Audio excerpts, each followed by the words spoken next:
Hello everyone, आज है पांडा series का डे 9। आज हम लोग देखेंगे कि डेटा फ्रेम एक्सेल सीट से कैसे क्रिएट करते हैं। ठीक है, हम लोग पिछले वीडियो में क्या देखे थे कि डेटा फ्रेम कैसे डिक्शनरी से क्रिएट करेंगे, नेस्टेड लिस्ट से कैसे क्रिएट किए थे, ये सारा समझ में आ गया था। डेटा फ्रेम क्या होता है ये भी समझ में आ गया था। अब इस सीरीज में हम लोग देखेंगे आज के टॉपिक में कि डेटा फ्रेम एक्सेल सीट से कैसे क्रिएट करेंगे। सबसे पहले देखो यहाँ पे कि सर एक्सेल सीट से डेटा फ्रेम बनाना क्यों है। सबसे पहले देखो, अगर आपको डेटा सोर्स मिला कहीं से भी, वो एक्सेल फाइल में दिया कि भाई इसका डेटा क्लीन कर दो, इसमें से पर्टिकुलर डेटा को फिल्टर करके निकाल के दे दो, तो अब लेकिन आप तो पाइथन जानते हो, पाइथन में आपका डेटा फ्रेम काफी अच्छा है, जहां पे आप पांडास में सारा चीज जानते हो, डेटा क्लीनिंग कैसे होता है, डेटा मैनिपुलेशन कैसे करते हैं, कैसे हम लोग कॉलम में चेंजेस करते हैं, कैसे डेटा टाइप चेंज करते हैं, कॉलम कैसे नया ऐड करते हैं, रिमूव कैसे करते हैं, मिसिंग वैल्यू को कैसे हैंडल करते हैं, ये सारा चीज आप जानते हो कहां, पांडाज में करना। लेकिन आपको तो एक्सेल दिया, एक्सेल आपका अच्छा है नहीं। इस केस में क्या करोगे, उस एक्सेल फाइल को रीड करके कहां लेके आओगे, डेटा फ्रेम में। अब वो डेटा फ्रेम पे वो सारा काम कर पाओगे जो तुमको करने के लिए वो दिया है। क्लियर है? तो यहां पे हम लोग यही चीज के लिए हम लोग डेटा फ्रेम में कन्वर्ट करते हैं एक्सेल फाइल को। चलो तो आज के वीडियो में बने रहना, हम बताते हैं किस तरीका से एक्सेल फाइल को हम लोग रीड करेंगे और उसको डेटा फ्रेम में लाएंगे। क्लियर है? चलो अब यहां पे देखो, सबसे पहला चीज डेटा फ्रेम पे एक्सेल फाइल को लाने के लिए सबसे पहले आपको पाइथन में एक लाइब्रेरी इंस्टॉल करना होगा। वो लाइब्रेरी का नाम क्या है, ओपन पाई एक्सेल। देखो यहाँ पे ओपन पाई एक्सेल लाइब्रेरी का क्या नाम है, तो आपको इसको इंस्टॉल करना होगा। इंस्टॉल कहां से होगा, तो आप अपने कमांड प्रॉम्प्ट पे जाओ, यहाँ पे CMD पे, और यहाँ कमांड प्रॉम्प्ट पे जाकर यहाँ पे टाइप करो, यहाँ पे ओपन पाई, यहाँ पे लिखो, यहाँ पे पिप इंस्टॉल ओपन पाई एक्सेल, इस तरह से आप इसको इंस्टॉल करो। ठीक है, यहाँ पे देखो सब चीज सही रहेगा तो डाउनलोड होना क्या हो जाएगा, शुरू हो जाएगा। यहाँ देखो, यहाँ पे मेरा क्या है, रिक्वायरमेंट ऑलरेडी सर्टिफाइड, क्योंकि मेरा पहले से क्या है, डाउनलोडेड है। क्लियर है? चलो आप लोग इंस्टॉल कर लेना, तब जाके आगे का कोड राइट करना जो हम बताएंगे। ठीक है, अब करेंगे कैसे। सबसे पहला चीज, आपके पास एक्सेल फाइल एक होना चाहिए जिसको आपको रीड करके लाना है। रीड करने का फंक्शन का नाम है रीड एक्सेल फंक्शन। ठीक है, ये फंक्शन तभी काम करेगा, याद रखना, जब आपका ओपन पाई एक्सेल आपके सिस्टम पे इंस्टॉल होगा। ये लाइब्रेरी आप इंस्टॉल कर लोगे तब जाके काम करेगा। ठीक है, चलो तो रीड एक्सेल फाइल है। अब सर ये फाइल रखेंगे कहां, मेन चीज ये है, देखो यहाँ पे ये फाइल वहीं रखना जहां आपने प्रोग्राम को सेव किया। जगह हमने, मेरा प्रोग्राम का नाम df.py, ऊपर देखना, और यहाँ पे डी ड्राइव के पांडाज फोल्डर के अंदर में ये सेव है, और इसी फोल्डर के अंदर में हम emp का एक एक्सेल फाइल भी रखें emp नाम से। चलो दिखा देते हैं यहाँ पे। अब यहाँ पे देखो, यहाँ पे क्या नाम है, यहाँ पे देखो है ना डी ड्राइव, ऊपर देखना डी ड्राइव पांडास फोल्डर के अंदर में प्रोग्राम का नाम क्या है, df.py, IC के अंदर में क्या है, emp एक्सेल फाइल है, माइक्रोसॉफ्ट एक्सेल फाइल यहाँ पे दिख रहा होगा, जिसका एक्सटेंशन होता है .xlsx। क्लियर है? तो आपको उसी एक्सटेंशन को यूज करना है। चलो करते कैसे हैं, यहां पे आ जाओ, मेरे पास है इंस्टॉल। यहां पे हम आपको ये भी दिखा दे, देखो यहाँ पे डेटा है मेरे पास कौन कौन, इस एक्सेल फाइल में मेरे पास इंप्लॉय आईडी है, यहाँ पे नेम है, यहाँ पे एड्रेस है, यहाँ पे पोस्ट है, यहाँ पे सैलरी है। क्लियर है? हमें सारा डेटा को रीड करके डेटा फ्रेम में लाना है। कैसे लाएंगे, चलो अब यहाँ पे बात करेंगे कोड का। अब आ जाओ यहाँ पे, सबसे पहले यहाँ पे आप लिख लो क्या, इंपोर्ट। ठीक है, पांडाज को इंपोर्ट कर लो एज पीडी। ठीक है, और यहां पे लिखना है सिंपल सा चीज, df इक्वल टू, क्लियर है, pd डॉट रीड। ठीक है, एक्सेल, रीड एक्सेल। क्लियर है? और यहां पे फाइल का नाम दो जिस फाइल का डेटा को रीड करना है, emp डॉट, इसका एक्सटेंशन देना है xlsx करके, जो एक्सटेंशन आता है वो दो। यहां पे बस सिंपल सा ये रखो, ये फाइल उसी करंट फोल्डर में होना चाहिए जिसमें आपका ये प्रोग्राम सेव है, तब जाकर रन करेगा, नहीं तो रन नहीं करेगा। क्लियर है? अब यहां पे देखो, अब यहां पे आ जाते हैं और यहां पे प्रिंट करा लेते हैं डीएफ को।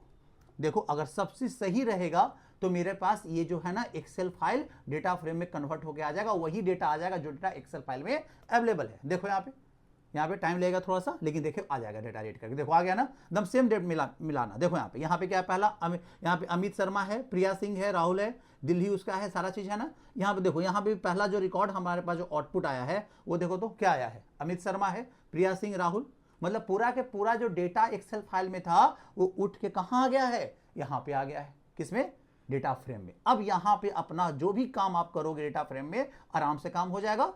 ठीक है, फिर ये भी होता है जब डेटा फ्रेम में आपने सारा के सारा चीज क्या कर लिया, बना लिया, सारा मैनिपुलेशन कर लिया, डेटा क्लीनिंग का काम कर लिया, जो काम ऑपरेशन करना था डेटा एनालिसिस से रिलेटेड जो सामने वाला दिया था आपको आपने कर लिया।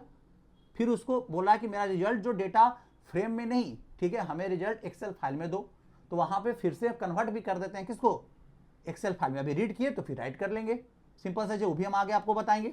चलो, तो ये तो आपने सीखा कि कैसे हम लोग एक्सेल फाइल का डेटा को डेटा फ्रेम में लाते हैं, क्लियर है। अब यहाँ पे अब इसको लाने का अलग अलग तरीका भी है। देखो यहाँ पे आप लाओगे तो यहाँ पे देखो, अब कभी कभी होता है कि जो एक्सेल फाइल दिया उसमें अलग अलग सीट है, सीट 1, सीट 2, सीट 3, सीट 4।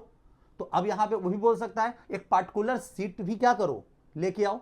एक पार्टिकुलर सीट का डेटा एक फाइल के अंदर में, एक्सेल फाइल के अंदर मल्टीपल सीट्स होता है, और मल्टीपल सीट्स में से किसी पार्टिकुलर सीट को लाना है। फिर ये भी बोल सकता है कि भाई सारा के सारा सीट लेके आओ।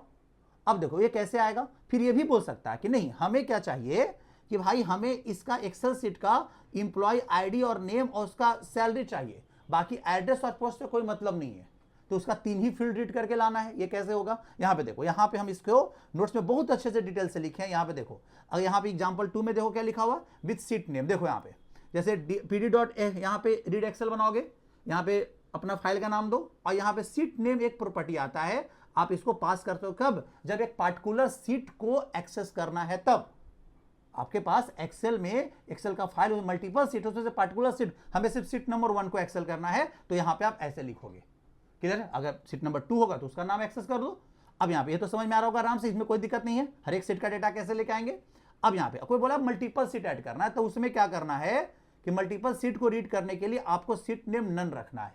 क्या रखना है, नन, क्लियर है। इसमें क्या होगा कि जो आपके पास आएगा, सो यहाँ पे जो मल्टीपल सीट है, मान लो एक सीट में डेटा है, दूसरे सीट में भी डेटा है, तीसरे सीट में भी डेटा है, तो इस केस में क्या होगा, इस केस में क्या होगा कि अगर मान लीजिए 4 सीट है तो चारों सीट उठ के डेटा फ्रेम में आएगा। अब यहाँ पे डेटा फ्रेम के अंदर में डेटा फ्रेम बनाएगा, जिसमें क्या होगा कि सीट 1 की होगा और उसका जो वैल्यू होगा एक डेटा फ्रेम होगा, सीट 2 एक की होगा और उसका जो वैल्यू होगा एक अलग डेटा फ्रेम होगा, जो कि हम यहाँ पे लिखे हैं। देखो यहाँ पे किस तरीके से एक डिक्शनरी क्रिएट कर देगा डेटा फ्रेम का, बात समझे।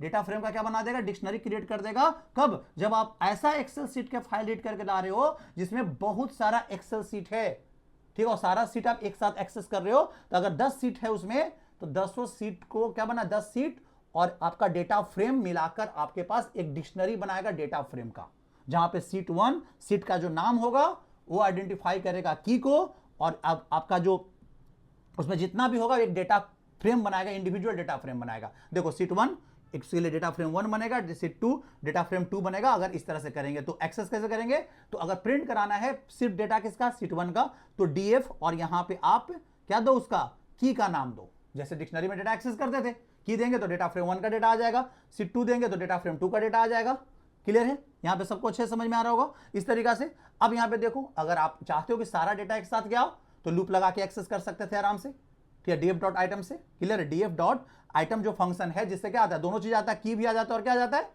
की भी आ जाता है और साथ में उसका डेटा भी आ जाता है, ठीक। वहां भी देखो, यहां पे भी बहुत अच्छे से एग्जांपल बताए हैं, क्या लिखे हैं, फॉर लूप लगा दो सीट नेम कॉमा डेटा इन df.items, क्लियर है। df.items हर एक डेटा फ्रेम का, सॉरी हर एक आपका जो डेटा फ्रेम है, बात समझे, जो डिक्शनरी है, डेटा फ्रेम का डिक्शनरी है, ये डिक्शनरी का दोनों चीज रिटर्न करता है, ये की भी रिटर्न करेगा और उसका डेटा भी रिटर्न करेगा। देखो दोनों वेरिएबल में रिसीव किए हैं, seat name comma data, clear है। यहाँ पे सीट नेम भी प्रिंट करा रहे हैं और सीट का, यहाँ पे देखो, यहाँ पे सीट नेम, यहाँ पे देख रहे हो ना, यहाँ पे प्रिंट करा रहे हैं, यहाँ पे प्रिंट डेटा भी प्रिंट करवा रहे हैं, दोनों चीज को प्रिंट कराते हैं। हम चले जा रहे हैं लूप के अंदर, यहाँ पे पहला बार प्रिंट करेगा सीट का नाम और उसका डेटा भी यहाँ प्रिंट करा रहे हैं, देख रहे हैं ना, दोनों चीज मेरे पास आ जा रहा है।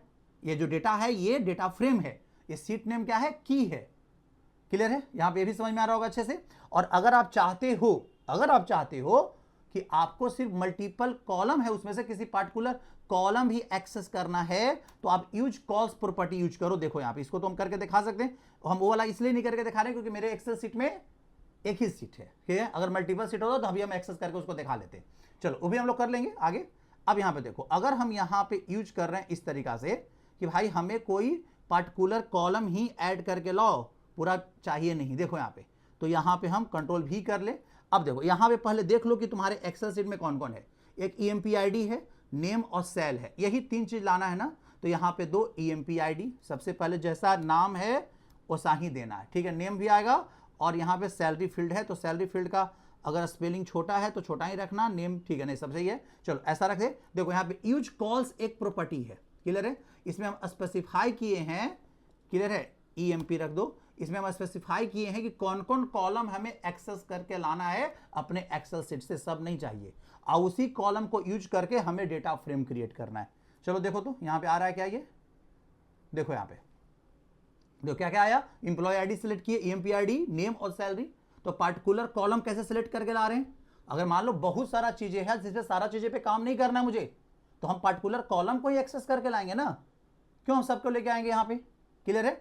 अब बहुत सारा डेटा होता है, मतलब 1 लाख डेटा, 2 लाख डेटा, तो चंक के फॉर्म में लाते हैं, धीरे धीरे छोटा छोटा चंक्स बना लेते हैं, भाई इतना डेटा पहले रीड करके ले आएंगे, फिर इतना डेटा रीड करके ले आएंगे, तब जाके काम करेंगे, वो हम लोग आगे पढ़ेंगे इसको, ठीक है। तो आपको समझ में आ रहा हो किस तरीका से हम लोग एक्सेल सीट से डेटा फ्रेम क्रिएट करते हैं, क्लियर है। फिर मिलते हैं हम लोग नेक्स्ट वीडियो में।